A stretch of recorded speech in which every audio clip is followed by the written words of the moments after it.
I'm Graham on the silver screen, digging through the trash for something unseen. Ghouls called, what'll they find today? A spooky little gem or just decay? Hello and good evening, dreamers. We have a treat for you tonight. Dark City. A very formative, if tragically obscure movie that my fellow in film has not even heard of until about an hour ago. One trailer later, and here we are. Hello, Mr. Grimm. Hello, Mr. Kraa. So you can hear I'm a little excited about this because the 90s were a wild time in cinema. Yeah. And this film I loved, and there's a certain kind of gritty goth experience that was made prevalent because of films like this. Maybe not this one, but it was a biggie. So the fellow who made it was named Alexander Proyas, who his first big claim to fame on the stage was The Crow in '94, which is if you an haven't movie. yes, if you don't know what The Crow is, stop, Go fix that. go find it and watch it, and then understand why your parents are the way they are. It's so there was a flavor happening in the mid 90s in gritty goth culture that was so thick and delicious. It was a rich flavor that was mostly and a goth umami. But yes, so the Alex Proyas made The Crow. It was a huge success. And apparently, while the sequel was being written, he coordinated with the writer of that, who, also did the work, wrote the proto script for Blade. So again, we have Dark City, Blade, The Crow. This is all the same flavor. Yeah. And if you haven't seen all of these movies, trust me, and if you have, you're nodding. I love this film. I haven't watched it in an uncomfortable number of years, but I'm so excited to watch you watch it. And I described it to you, and we were like, hang on, we got a trailer, and we stopped what we were doing to record this episode. So I'm really excited about it. Do you have any opening thoughts? Oh boy, do I.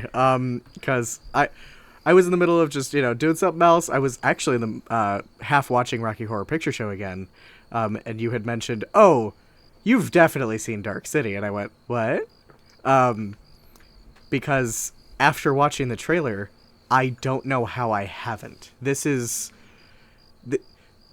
so far up my alley that I think it hit the back. I don't know why I haven't seen this. And the reason I suggested it for anyone at home who wasn't aware of the connection is Richard O'Brien, individual who is responsible for Rocky Horror existing at all, is a main character within Dark City as well. Little connection there. He looks very different. So it's understandable you wouldn't, but I mean, you go, oh, it's him. Then it clicks. Yeah. Watching the trailer, I can see why this would have been formative for you, and it absolutely would have been for me. I was pretty young when it came out, but even still, because I was so deep in the at least early 2000s and mid 2000s goth subculture, that The Crow was so big for me back in the day, and as was Blade and things of that nature. And knowing that you said that Vampire the Masquerade was one of the ones. It's like, okay, no, it's see on that the list from here. Yeah. Yeah.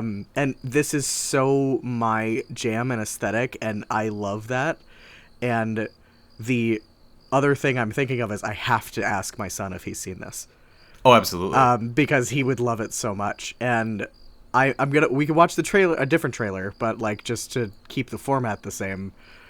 But I want in so bad because I see pleather and eyeliner and weird makeup, and I'm so excited. It's so good. I know I'm gonna love this.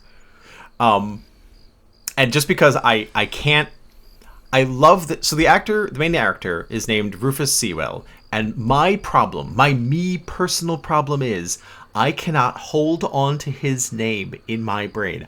I've loved him in everything I've ever seen him in. He's always a treat. He's great. I think he was in The Man in the High Castle. He's as sinister Nazi main character guy. Sure. He's been like just a bunch of stuff, and he's always great. And the only reason I can know his name right now is because I'm looking at it on a screen. It will immediately vanish the moment I look away. Ephemeral. He has an ephemeral name, but he's memorable in the face. Okay, I'm done. I'll be quiet. I'm so excited. Let's light this candle. Okay, I'm gonna watch the trailer real fast, and then I'll re-up my excitement, and then we can get into the movie. Okay. Okay. All right, BRB, everybody. Okay, so I caught a couple things that I didn't see the first time. Aha. And the thing I was saving to say until we got back is I should just pull up that soundtrack on Spotify and just save it now, because I know that man. So the other thing I'm thinking of is I don't know how I don't know anyone else besides you that hasn't talked to me about this, because my sister-in-law is obsessed with The Crow. And like it's one of her favorite movies, so I'm like, have you not heard of this? And I don't think it's an age thing. Okay. I don't know. Okay. So there are several reasons to really enjoy The Crow. You can enjoy it because it's a incredible, like, melodramatic, like, experience with, like, just indulgent design choices, and it was so tonally sumptuous. Yes. Or because he's a hot goth boy. And I will admit, this film does not have a hot goth boy. Tragic spoiler. Will issue, not skill issue. Yes. I believe in me. I'm not here. That's fine. But this did not have the same marketability to allure. goth youths. It did not have the same allure as The Crow did. This did not appeal to questioning goths of a certain age. Okay. This is very again, for those of the correct age, Batman in the Animated Series, that Bruce Timm Gotham, this aesthetic, this timeless neo-noir experience, and it's incredible, and it's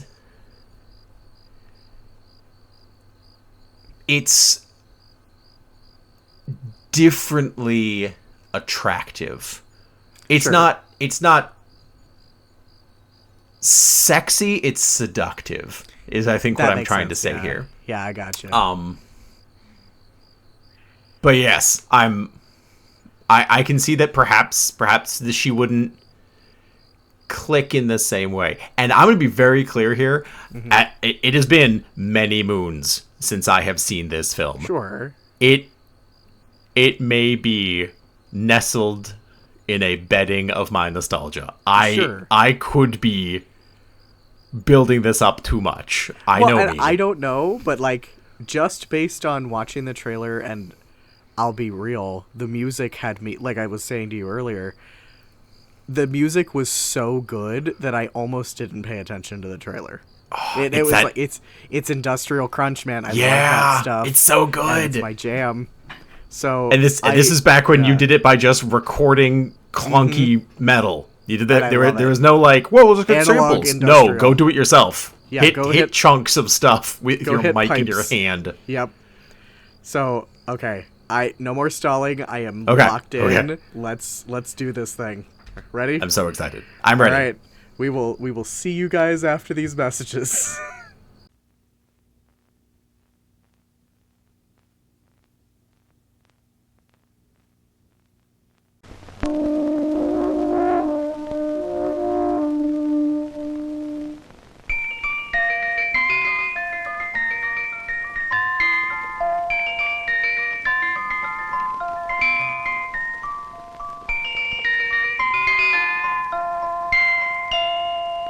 Now listen, now listen, now listen. I'm the Dairy Queen, won't you come with me along the milkshake way? I've got lots of good surprises, fresh and yummy for you every day. There are malts and shakes and sundaes too, whenever you stop. And of course your very, very favorite, the cone with the curl on top. You don't have to just dream about Dairy Queen. Your favorite Dairy Queen treat is a refreshing reality at your nearest Dairy Queen store. And now, on with the show. And we're back. Well, Mr. Grimm, what are your thoughts? Wow. So, just to get it out of the way, there was not a Bangin' Industrial soundtrack, which I was a little disappointed by, but it was all very Batman. So I was just as happy. That said, what a fascinating story. Isn't it? So, I've had a few things come up, and I'll get to the philosophical debate later, but the style of the time aside, I really enjoyed it aesthetically, and again, I'm a practical effects man. Now, granted, there was a fair amount of early CG in this. Yes. But the miniature work was absolutely beautiful. I loved it. And like it was filmed just right, so it didn't look too jarring when real people were brought in. Whoever made these sets did this as a passion for their lifetime, I can tell. And the costume design and the neo-noir like retrofuturism stuff, it's like this is the 90s 20s, and the cars are all like old school, but then like it's a very modern type of way that people are talking to each other.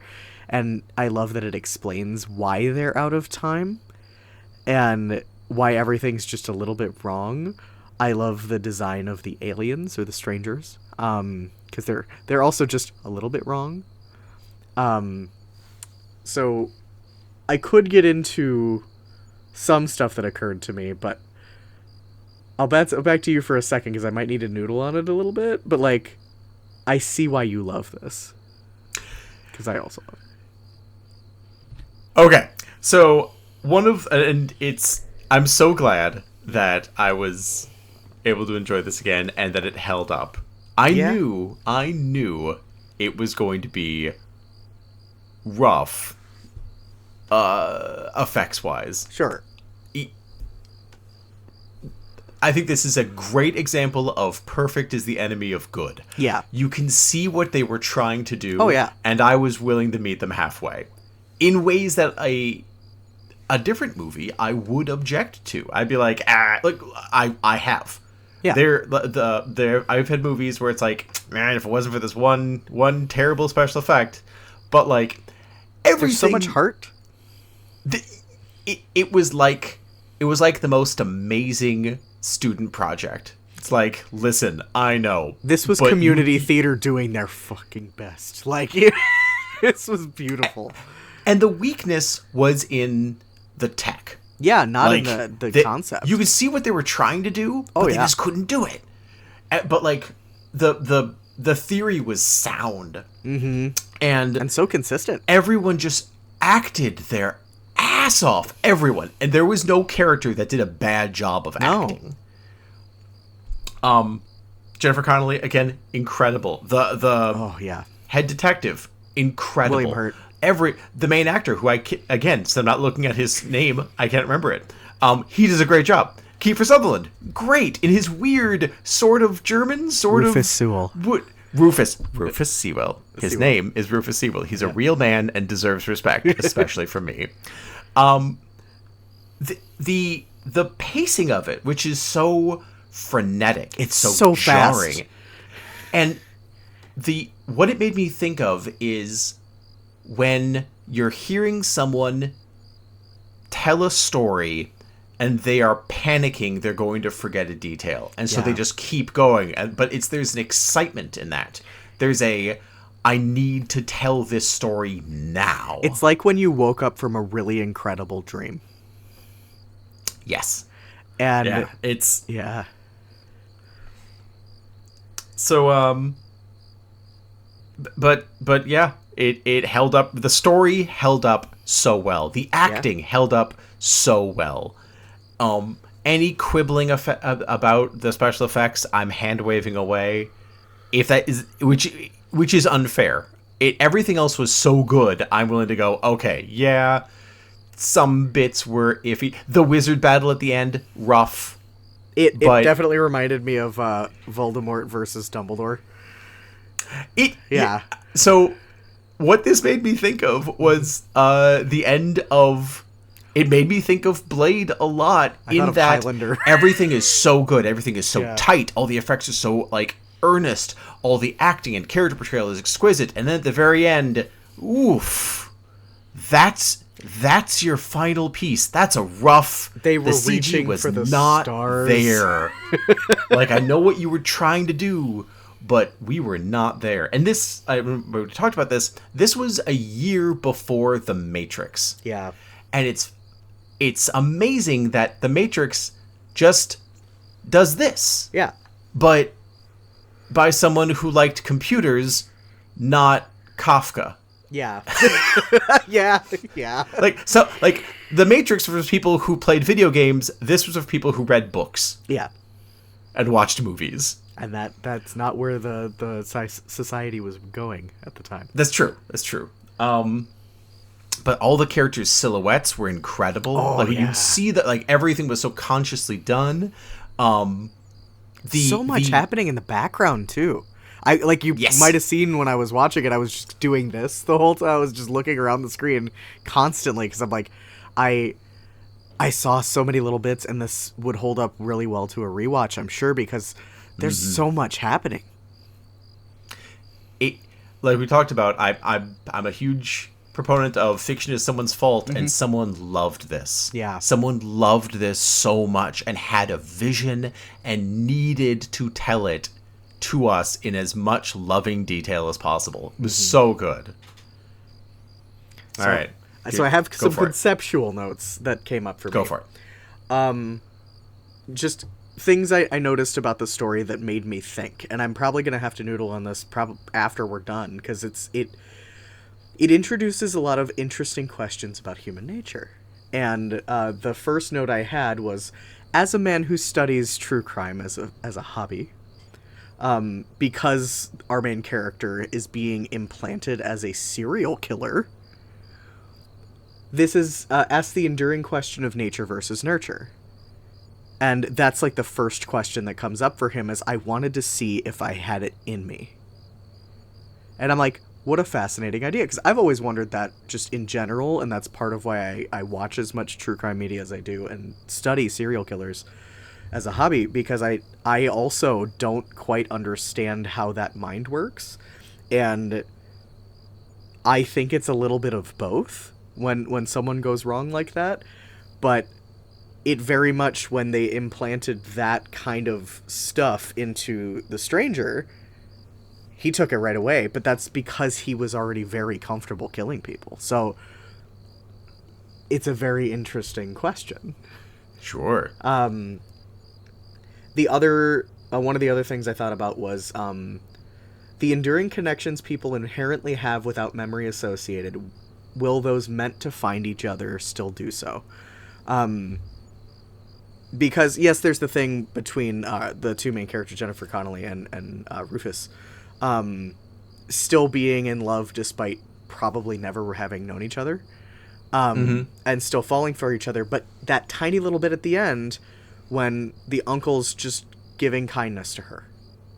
Yeah. And it's like, so did they know each other before? And like, it's an interesting fate question, but also just a connection between humans question of, if you have a soul, is that inherently connected to other people, even in a way that you won't understand entirely? So that was a really cool concept that I might have to steal for stuff I might write later.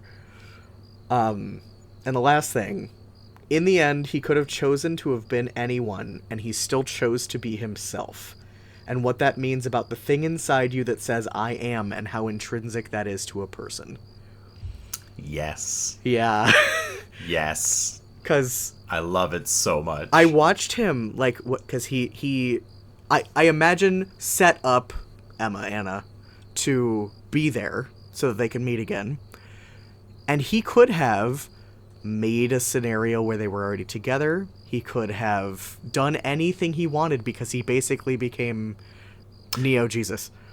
But he couldn't change their personalities. True. That was the whole point. It's like that toy was broken. Yes. He could change the shape of the world, but not people anymore. Right. People are now stuck with whatever they had. But he could have said he was anyone he wanted to be. He could have been, because it was his first time introducing himself again. He got a chance to start over. And he still said, I'm John Murdoch. And it's like, do you want to go to the beach? Like, that's it. He could have done whatever he wanted or been anywhere he wanted, but he still wanted to be with her. And I thought that was a really interesting thing. Not just their connection as people, but also his connection to himself. Because if you don't know who you are, you can be anybody. And he still chose to be what he is. For a movie that's 100 minutes long, It's so much. we have such an arc. Yeah. We meet him scared, confused, floundering, Literally in a bathtub. naked. And the only, like, it's that first hint is he's scared, he's confused, but he rescues the fish just Yes. instinctively. It's like, oh no, it's broken, it's scared, I put it in the water. Doesn't think, presumably. Yeah. There's no reflexive. planning. It's just like, oh, oops, there. And even the strangers are like, everyone's like, oh, what a weird thing to do. All right, whatever. Yeah. Because it seems that it's- empathy is not intrinsic to them. No, I agree with that interpretation. They don't get why people are the way Well, that's they why are. they're doing what they're doing. Yeah, and like it makes sense if from a sci-fi narrative perspective. Like, oh, what are they? They're a hive mind, so they don't understand. Yeah. In What? like individuality. Individuality, and then of course the stories we have to tell ourselves about being who we are. Yeah. I mean, he's running a newsstand, or he's running hotel a desk. hotel, or like it. They can pull apart the bits that say that they are that, but the thing that thinks is the water the shape of the glass? Mm-hmm. Like when you empty it out, does the water remember? Yeah. And I think it's an interesting concept, and this is something I've noodled on in my life, and I think most people have, is, are you a sum of every experience that you've had, or does that just shape the thing you already are? And doing therapy, yes, both. Because you react to stimuli in the way that you've been trained to work around to get outcomes that you want. But the motivating factor outside of that, when you're by yourself and remove all of that, is what you are. And what you choose to do. Because choice is a big aspect of a person. And I think that's such a cool, very deep thing to think about that I was not expecting from this goth leather film. From Dark City. From Dark City. From Dark City, which opens with a weird monologue about space and aliens. Like, there's no preamble. It's like, yo, dog, space, aliens, they doing stuff. Oh, we are neck deep 20 seconds in. I was like, okay. Well, and like I said when we were watching this, I'm like, I know I normally am a little quippy and talk during these, and there was no time. I No. felt like if I said anything or looked away, I was going to miss something crucial. And I guess that's not really a complaint, because it's the same problem Airplane had, where it was Kinda, like, yeah, there's it's so the much that I drama can't version. breathe. Yeah, but like but it didn't feel overwhelming. It just felt like I need to see everything, because there is a little bit where I was like, okay, I'm a little confused, but I might have missed something, so I'm not gonna hold it against it. And it did come back around. I think Kiefer Sutherland's character doing that exposition at the end, I love that it explained why it was exposition and not just because we're near the end of the film and we need to wrap it up. It was, no, this is the only second I've had to explain this to you, and now you'll finally listen to me. It's been very busy. He's been very busy. We've been very busy narratively, and so I'm just take this. You're we're gonna literally row in a tied boat. down. Yep. Now we're gonna talk about it. And I like the and I can tell that the Matrix probably grabbed a bunch from this, but the one in particular is the syringe giving him time to master his abilities for the end, because it's like, okay, Yeah. okay, Like, 'cause, it's- you could have it's- just there's hand-waved so that away of like, much. he's the Messiah, he's the chosen one, he just suddenly knows how to do all this stuff. It's like, no, there's a reason and there's a way, because you can't just become super good at something as a person. You have to train. It's so. What I didn't have any memories of comparing the two at the time, because I probably watched this before I watched The Matrix. Oh, yeah. With enough of a gap, and I was young enough that I didn't cross compare. Sure. But like, there's so much. It's the same story. Kind of, yeah. Like, there's just. And I don't know if that's just the style of the time meant everyone was telling the same story because they were all playing from the same source material, or like, Bukowski's? Did you? Yeah. Did you know Did you sneak a peek? Did you know a guy? You're like, we'll just do this with budget. I mean, maybe. Because Yeah. it was very Neo, but it also didn't have... There's enough copy your work but make it look different. Yeah. That I'm willing to see them as both separate things, but you can tell if you told me that the Wachowskis looked at this and were like, okay, sick, I could see it. But also I could see where it's the 90s and we have an idea. I think realistically, and to be fair, and not to get anybody upset, I don't think a year is enough to make The Matrix from seeing gosh, this no. film being like, oh, I got a great idea, bear with me. So alone, I no. think it was the style of the times. Yeah. I don't know. Maybe The Crow inspired both. I don't know how that Could logic be. works. Like, oh man, but it's so good. That was I'm so glad awesome. you had a good time. So I had to think a little bit about a rating, and I was looking through the other stuff. 9. Oh, 100%. So because 9, it's not a 10. absolutely. I can't No. in good conscience give it a 10. Is it the bit where he jumped out of a door and you could there was the safety line? The safety line It was right there. black and huge. It was like, that is a rope holding that man. Like he didn't even. They could have cropped out a giant mattress. Oh yeah. That he wouldn't fall. He didn't need. He just had to turn and grab. I don't know that he needed a cable that aggressive, but hey. Well, and especially OSHA, man. I don't think that they even had a real, you could have just CG'd or blue screened being 5 feet off the ground. Yeah. I don't know why It's you like, I don't- actually dangled out a window, but I was gonna let it go, and then I saw when it cut back that it was gone, and I was like, motherfucker. Yeah, it was just.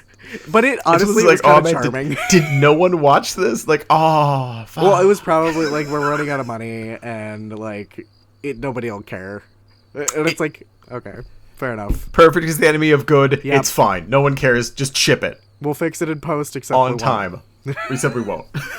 So I'm not gonna knock it for that. I honestly just found it funny. Yeah. It's charming.